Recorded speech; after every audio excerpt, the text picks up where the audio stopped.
कपरुसुन्दरेषु कुलिशं पद्मं धनुष्कुण्डिका दण्डं शक्तिमसिं च चर्मजलजं घण्टासुराभाजनं शूलं पाशसुदर्शने च दधतिं हस्तः प्रसन्नाननां सेवे शैरविमर्दिनीमिह महालक्ष्मी सरोजस्थिताम्। ॐ ह्रीं ईशुवाच। ओम मध्यम चरित्र के विष्णु ऋषि महालक्ष्मी देवता उष्णिक छंद शाकंभरी शक्ति दुर्गा बीज वायु तत्व और यजुर्वेद स्वरूप है। श्री महालक्ष्मी की प्रसन्नता के लिए मध्यम चरित्र के पाठ में इसका विनियोग है। मैं कमल के आसन पर बैठी हुई प्रसन्न मुखवाणी महिषासुर मर्दिनी भगवती महालक्ष्मी का भजन करता हूँ, जो अपने हाथों में अक्षमाला, फरसा, गदा, वाण, वज्र, पद्म, धनुष, कुंडिका, दंड, शक्ति, खड्ग, ढाल, शंख, घंटा, मधुपात्र, शूल, पाश और चक्र धारण करते हैं। ऋषि कहते हैं, पूर्व काल में देवताओं और असुरों में पूरे 100 वर्षों तक घोर संग्राम हुआ। उसमें असुरों का स्वामी महिषासुर था और देवताओं के नायक इंद्र थे। उस युद्ध में देवताओं की सेना महाबली असुरों से परास्त हो गई। संपूर्ण देवताओं को जीतकर महिषासुर इंद्र बन बैठा। तब पराजित देवता प्रजापति ब्रह्मा जी को आगे करके उस स्थान पर गए जहां भगवान शंकर और विष्णु विराजमान थे। देवताओं ने महिषासुर के पराक्रम तथा अपनी पराजय का यथावत वृत्तांत उन दोनों देवेश्वरों से विस्तार पूर्वक का सुनाया। वे बोले, भगवान महिषासुर सूर्य, इंद्र, अग्नि, वायु, चंद्रमा, यम, वरुण तथा अन्य देवताओं के भी अधिकार छीनकर स्वयं ही सबका अधिष्ठाता बन बैठा है। उस दुरात्मा महिष ने समस्त देवताओं को स्वर्ग से निकाल दिया है। अब वे मनुष्यों की भांति पृथ्वी पर विचरते हैं। दैत्यों की यह सारी करतूत हमने आप लोगों से कह सुनाया। प्रभु, हम आपकी ही शरण में आए हैं, उसके वध का कोई उपाय सोचिए। इस प्रकार देवताओं के वचन सुनकर भगवान विष्णु और शिव ने दैत्यों पर बड़ा क्रोध किया। उनकी भौहें तन गई और मुख टेढ़ा हो गया।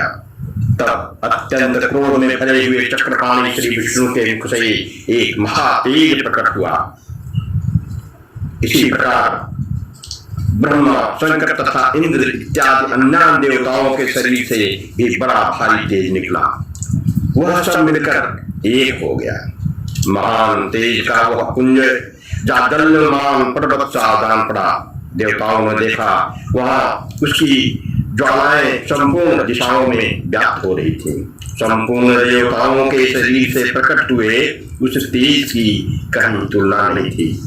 एकत्रित होने पर वह एक नारी के रूप में परिणत हो गया। अपने प्रताप से तीनों लोकों में व्याप्त जान पड़ा। भगवान शंकर का जो तेज था, उससे उस देवी का मुख प्रकट हुआ।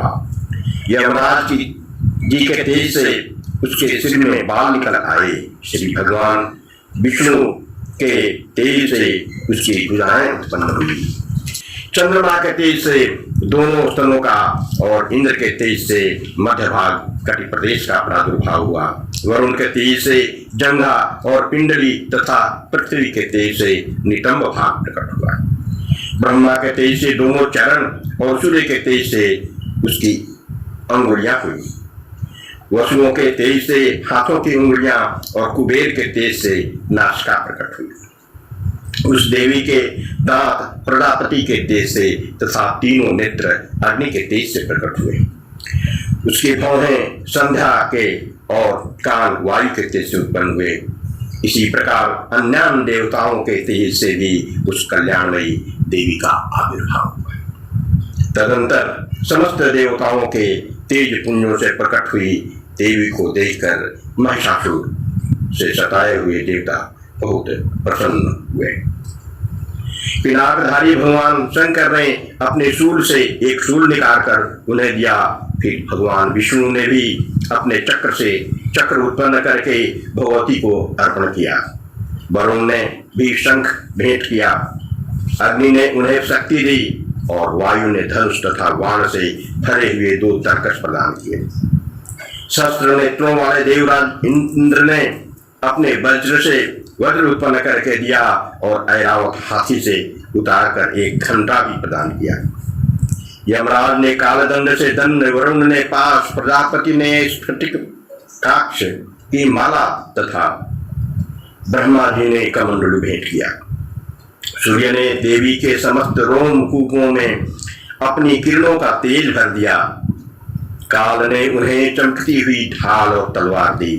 क्षीर समुद्र ने उज्ज्वल हार तथा कभी जीर्ण न होने वाले 2 दिव्य वस्त्र भेंट किए।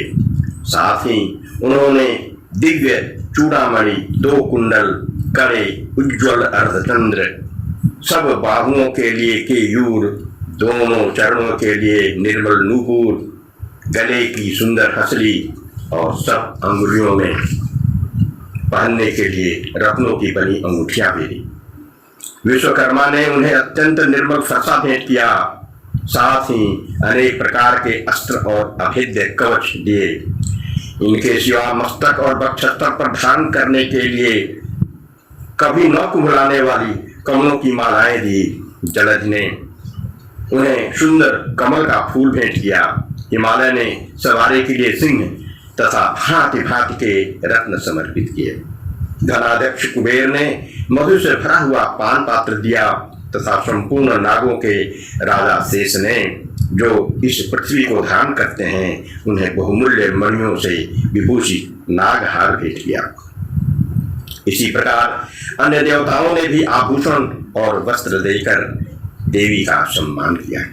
तत्पश्चात उन्होंने बारंबार अट्टहास पूर्वक उच्च स्वर से गर्जना की। उनके भयंकर नाद से संपूर्ण आकाश गूंज उठा। देवी का अत्यंत उच्च स्वर से किया हुआ सिंहनाद कहीं समा न सका। आकाश उसके सामने लहू प्रतीत होने लगा। उससे बड़े जोर की प्रतिध्वनि हुई, जिससे संपूर्ण विश्व में हलचल मच गई और समुद्र कांप उठे। पृथ्वी दौड़ने लगी और समस्त पर्वत हिलने लगे।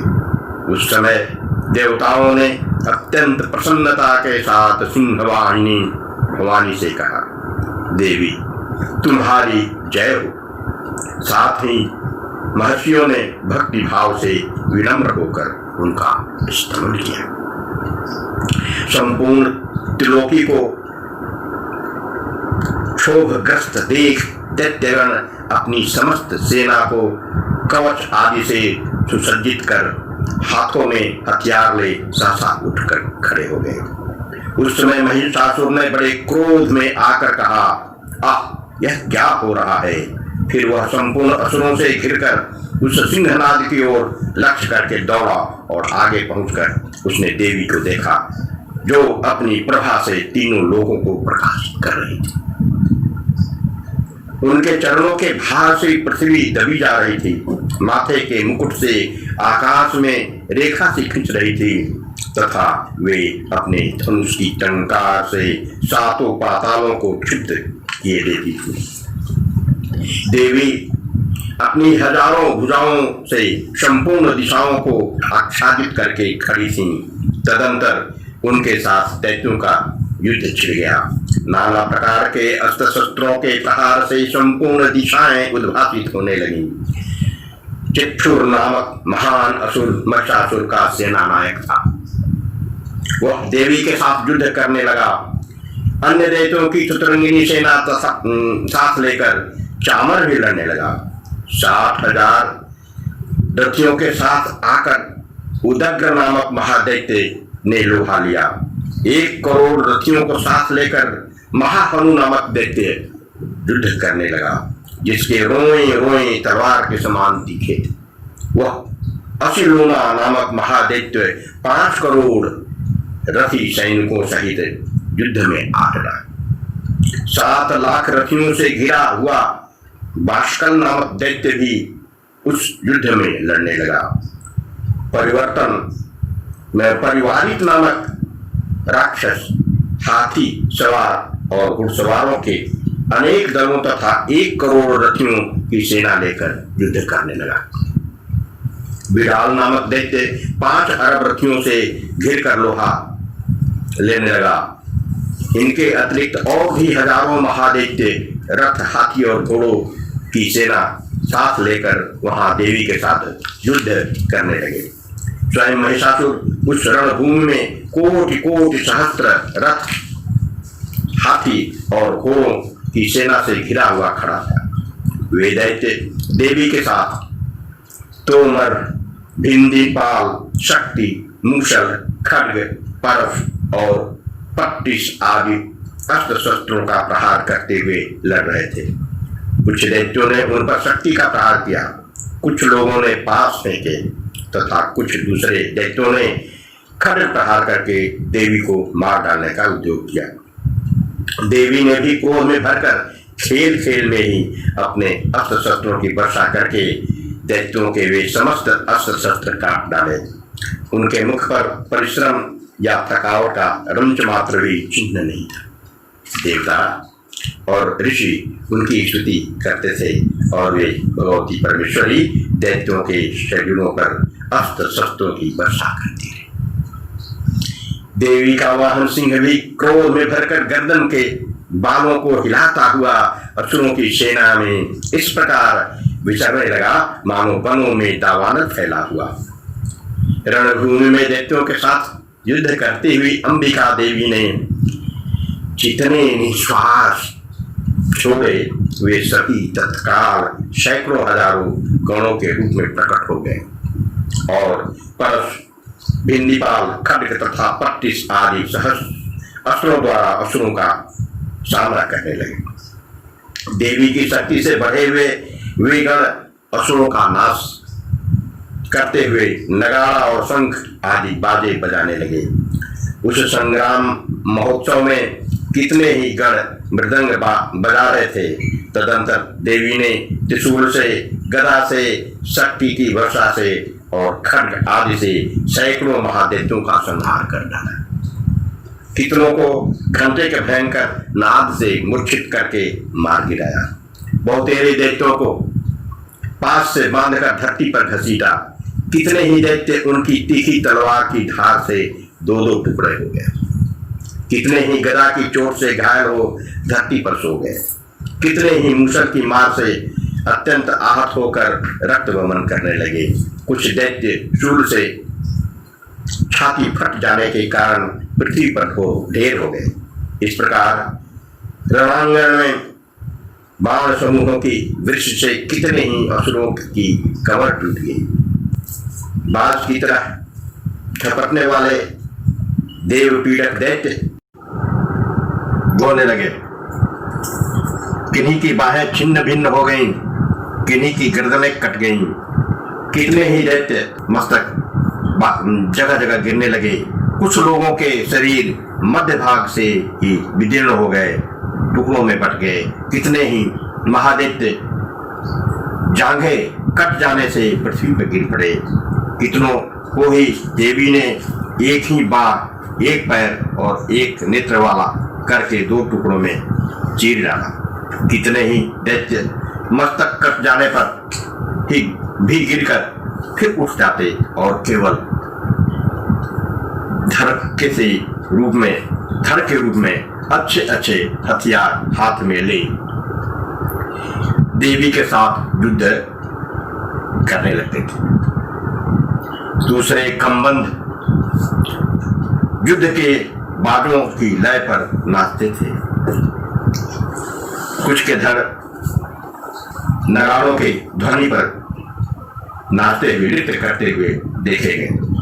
कितने ही बिना सिर के धड़, हाथों में खड्ग, शक्ति और ऋषि लिए दौड़ते थे तथा दूसरे दूसरे महादेव ठहरो ठहरो यह कहते हुए देवी को युद्ध के लिए ललकारते रहे। जहां वह घोर संग्राम हुआ था वहां की धरती देवी के गिराए हुए रथ, हाथी, घोड़े और असुरों की लाशों से ऐसी पड़ गई थी कि वहां चलना फिरना असंभव हो गया था। दैत्यों की सेना में हाथी, घोड़े और असुरों के शरीरों से इतनी अधिक मात्रा में रक्तपात हुआ था कि थोड़ी ही देर में वहां खून की बड़ी बड़ी नदियां बहने लगी। जगदम्बा ने असुरों की विशाल सेना को क्षण भर में नष्ट कर दिया और ठीक उसी तरह जैसे तृण और काठ के भारी ढेर को आग कुछ ही क्षणों में भस्म कर देती है। और वह सिंह भी गर्दन के बालों को हिला हिलाकर जोर जोर से गर्जना करता हुआ दैत्यों के शरीर से मानो उसके प्राण चुने लेता था। वहां देवी के गणों ने भी उन महादैत्यों के साथ ऐसा युद्ध किया जिससे आकाश में खड़े हुए देवतागण उन पर बहुत संतुष्ट हुए और फूल बरसाने लगे। इस प्रकार श्री मार्कंडेय पुराण में सावर्णिक मनवंतर की कथा के अंतर्गत देवी महात्म्य में महिषासुर की सेना नामक दूसरा अध्याय।